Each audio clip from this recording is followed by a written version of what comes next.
Red Dead Redemption is apparently about redemption, but whose?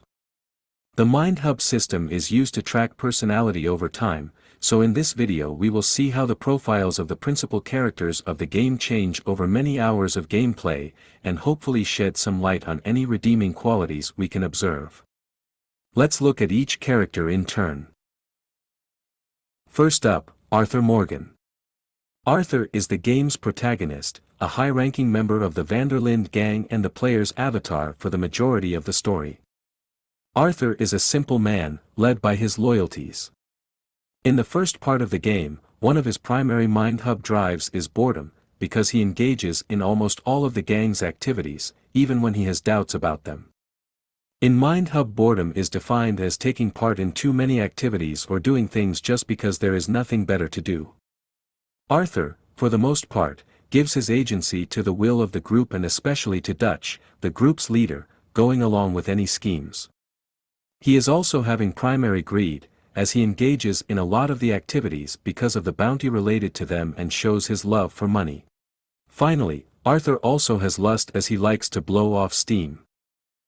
He enjoys drinking with his friends, often getting extremely drunk, visits brothels, and sometimes enjoys the action of the crime. Arthur prefers not to shoot up places unnecessarily and doesn't show hostility to either close people or strangers.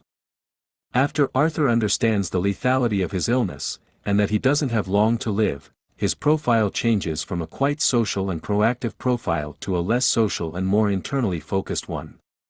Though, for some, it might look like he is having primary attachment in attempting to save John from the criminal life, we see that it's really that Arthur has developed what we call principles as a primary drive. In the beginning, Arthur trusted in the group rules, one example being that they didn't kill in cold blood. As his gang became more violent, Arthur began to become aware that this rule mattered to him. He begins to have a conscience. He begins to challenge those around him who kill out of revenge or anger and is many times told he is going soft. Through his dealings with the native tribe, Arthur also further develops a sense of the fairness or the innate justice of life. He says to many characters that he has lived the life of an outlaw and has been a bad person, so he feels that his death is going to be the death he deserves. He becomes more focused on people around him who are able to redeem their lives earlier, since he believes he is beyond the point of redemption himself. In this, he also shows primary regret, as he is, to some extent, remorseful about the way he chose to live or what he could not change in time. Near the very end of his life he might have been having secondary attachment, as he is willing to sacrifice himself for close ones, though this is dubious as he already knows that he will die before his final fight with Micah to save John. Interestingly, Arthur seems to have a quite peaceful death watching his last sunrise, hinting at either some unseen virtues or a greater force of grace. Next, let's take a look at Dutch van der Linde, the enigmatic leader of the Van der Linde gang. Dutch is known for his charisma and questionable plans. Dutch is a complex character precisely because he is the most authoritative and, at the same time, the most delusional, even in regards to his own personality. The game mentions briefly in the beginning, through the mouths of other characters, that he has killed an innocent person, and when Dutch is speaking about it he deems it an act of revenge. Contrary to expectation, Dutch is not having primary revenge drive. In MindHub, revenge means a willingness to carry out a proportional response to aggression, but Dutch goes further. In fact, Dutch saying things about himself which are not accurate to his actual behaviors is evident throughout the story. So what drives does Dutch actually portray?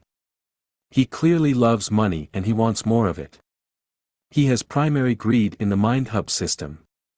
Unsurprisingly, for the leader of a gang, he also has primary ego. He wants to be recognized and respected as a visionary and idolized.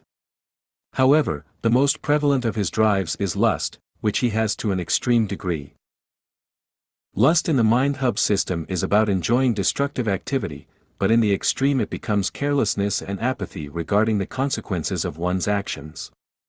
Interestingly enough, the man who always says, "I have a plan," does not actually care about what happens after any given heist as long as the money comes in.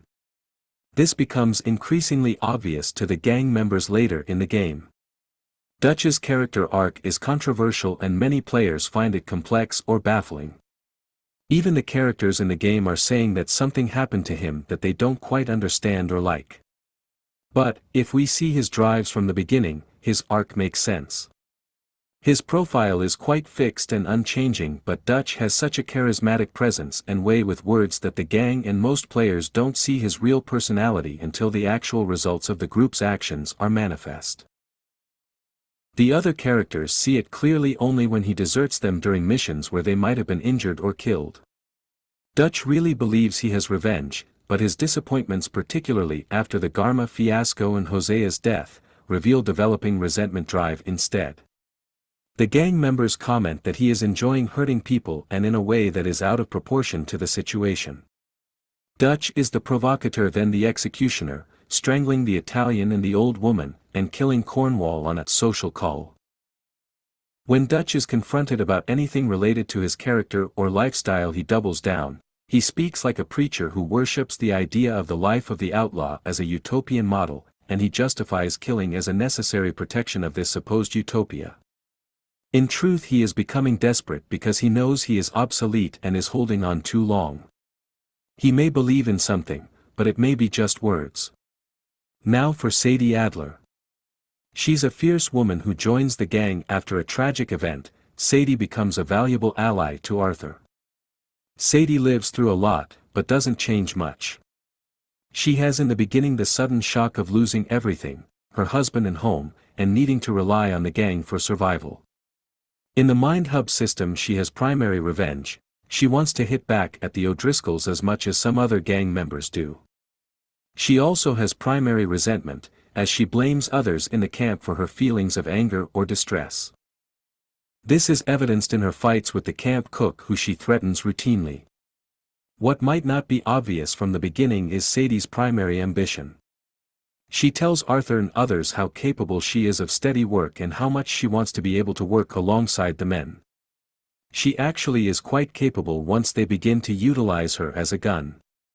While Sadie may not necessarily redeem herself, she does have a subtle arc, which is in starting from a point of total dependence to becoming a real reliable rock for others, from useless to useful. And finally, we have Micah Bell, the most hated character in the Rockstar universe. We can profile Micah as a complete character as he does have the necessary drives, but he can also be viewed in a literary sense as an extension of Dutch, the part of him that's becoming increasingly dangerous and dark and which Dutch chose to keep around and to become more closely allied with. In life, a personality with Micah's extremes is statistically rare and would likely have a personality disorder or multiple disorders, as well as extreme degrees of dark triad traits, which many people closely associate with the concept of evil. His most obvious drive initially is extreme resentment, which in the MindHub system is hate. He treats people abysmally and enjoys inflicting pain, both emotional and physical. He has extreme greed, which is shown through his stinginess, and he wants all the money for himself. Similarly to Dutch, he shares extreme lust, and is compelled by vice, doing jobs that kill many people with apathy for the massacres left in his wake. Micah is insane, and through him we see the level of Dutch's increasing insanity. If we take the end of the game as the eponymous redemption, it is Dutch's act of choosing to shoot Micah rather than John that might redeem Dutch. In this final scene of the game, Dutch chooses to kill what was essentially the rotten or dark element infecting the gang, and the agent who provided corroboration for Dutch's extremism and downfall. In the end, the characters like ourselves live and die by their choices. Arthur can, through the player's choices to be honorable or not, garner the understanding or level of self-realization to know the rules of operation of the world, to understand the game. Dutch increasingly understands the world as well, but refuses to change. In any case, violent men meet violent ends, reflecting the choice to live a nihilistic existence, while honorable people find peace.